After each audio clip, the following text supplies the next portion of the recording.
Fala, meu povo, tudo bem com vocês? Tudo tranquilo? Comigo está otimamente bem. Vamos ligar a máquina aqui. A Yamaha MGP 24X. Para você que está assistindo esse vídeo, esse é um vídeo de uma saga de vídeos, né?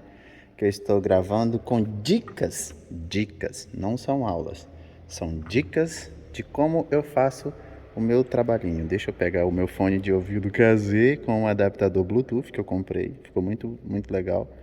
Pra você, ó, gente, é uma dica bacana para você que tem fones de ouvido caseiro e você quer a sonoridade dele para já vou recomendar uma coisa que eu sempre costumo fazer. Mas tá. Você quer a sonoridade dele como fone de ouvido Bluetooth, você compra só esse adaptador aqui, ó. Tá? Ele vem desse jeito, dentro dessa caixinha. Deixa eu tentar abrir aqui, porque só uma mão vocês sabem como é que é complicado. Vem dentro da caixinha. Vem dentro da caixinha e tal. Recarrega. O fone conectado fica aqui, né? Igual o outro aqui. Vou tirar bem aqui. Fica aqui dentro. Pronto. E por que eu comprei esse aqui? Porque é o seguinte. Eu faço mixagens de fone de ouvido para músicos com esse meu rapazinho aqui. Eu faço mixagem com ele, então, para mim ter uma boa referência, eu uso ele. E para mim ter a memória auditiva, eu tenho que ouvir constantemente, né? Então, eu ouvindo constantemente, eu vou saber como é o timbre de uma guitarra que já tá produzida, timbre de uma bateria, timbre de contrabaixo, aqui por ele. Então, quando eu for usar ao vivo, eu vou ter a memória auditiva e tentar reproduzir no ao vivo o mesmo que eu conseguia, o mesmo que eu ouvi aqui. Então, eu comprei esse adaptador justamente para reproduzir as minhas músicas e eu ter a minha memória auditiva a respeito dele. Mas não é desse assunto que eu vou falar, só vou deixar aqui para vocês olharem, tá? O assunto que eu vou falar é uma coisa muito legal, uma sacada muito legal que eu fiz recentemente. Eu não costumava fazer isso, eu nunca tinha pensado em fazer isso dessa forma, mas eu fiz recentemente assim. Estava eu em um culto, como sempre, aqui na sede, e o irmão que estava falando no microfone, ele fala de uma certa potência vocal, meio que distante da voz do microfone e fala um pouquinho baixo, né? Porque quando você fala baixo, você extrai um pouco mais do seu grave da sua voz. Porém, quando você fala muito alto, você extrai mais os médios. Então, se você quer a sua voz mais encorpada, você costuma falar mais baixo. Oi, som, tudo bem?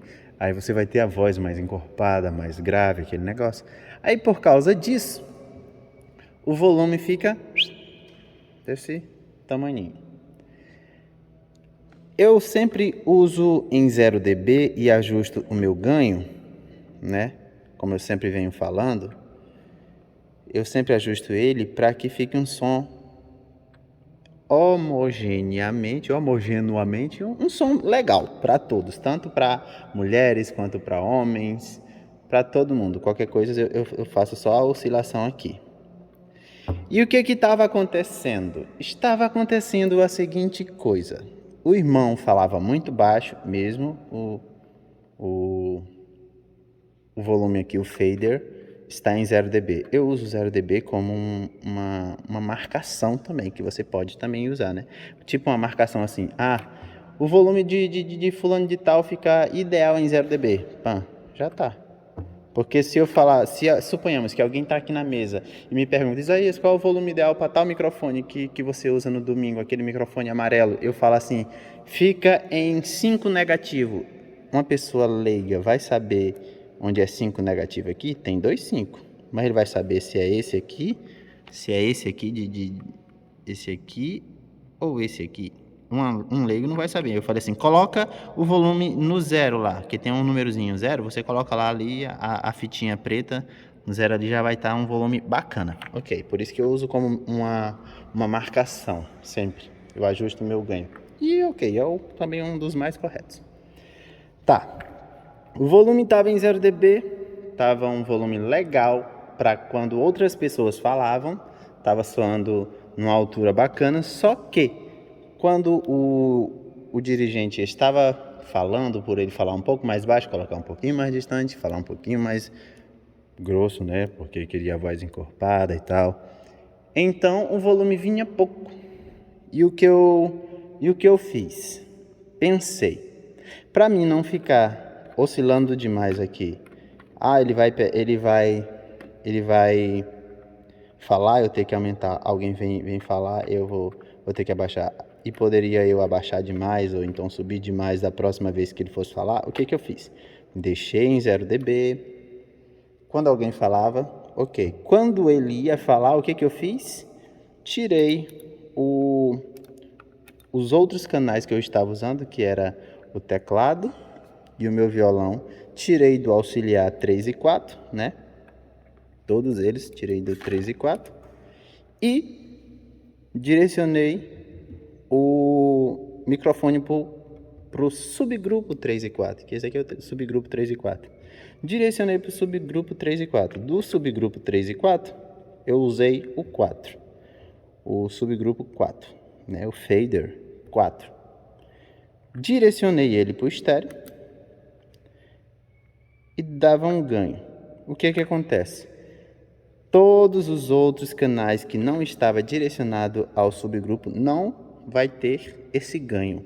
Porém, como o microfone estava direcionado ao subgrupo, e do subgrupo eu direcionei para o LR, então, automaticamente, quando eu aumentar aqui, esse canal que está direcionado também vai aumentar. Vai aumentar somente ele, na verdade. E o que eu fiz? Quando o dirigente que fala baixo estava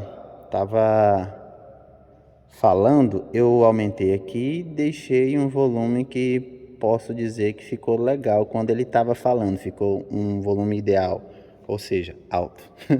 Não alto demais, mas alto o suficiente para todo mundo entender. Então, toda vez que ele pegava no microfone, eu ligava o subgrupo. Toda vez que ele dava oportunidade para outra pessoa e a outra pessoa pegava o microfone, eu fazia o quê? Desligava.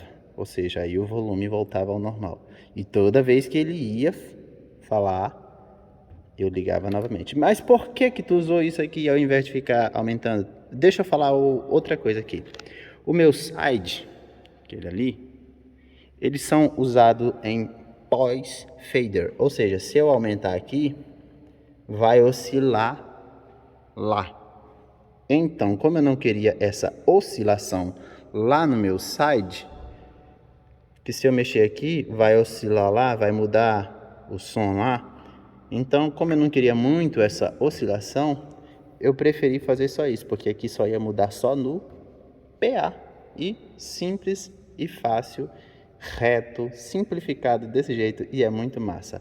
Outra coisa que eu uso também, meu celular, não sei se vai gravar tudo agora, eu uso efeitos. Tem 2 efeitos que eu costumo usar, que é quase desse jeito, que é um liga e desliga danado. O reverb, que eu uso como sala, né? Só para dar aquela amaciada no microfone e só para dar aquela amaciada quando a pessoa vai cantar, porque quando tá falando eu desligo. E eu uso esse delay em modo tap, né? Para quando for algum efeito artístico. O que é efeito artístico? Efeito artístico é quando alguém vai falar assim: é porque eu amo, só naquele momento e nada mais. Isso aí é um efeito artístico. Já esse reverb é para criar a ambiência no microfone, para dar uma amaciada. É por isso que ele não tem tanta oscilação. Eu deixo aqui num volume bacaninha, que não dê para perceber, porque se eu começar a perceber esse efeito no microfone, é porque eu já ultrapassei a quantidade. Então, eu sempre deixo bem pouquinho só para dar aquela maciadazinha. E essa daqui eu uso como efeito artístico.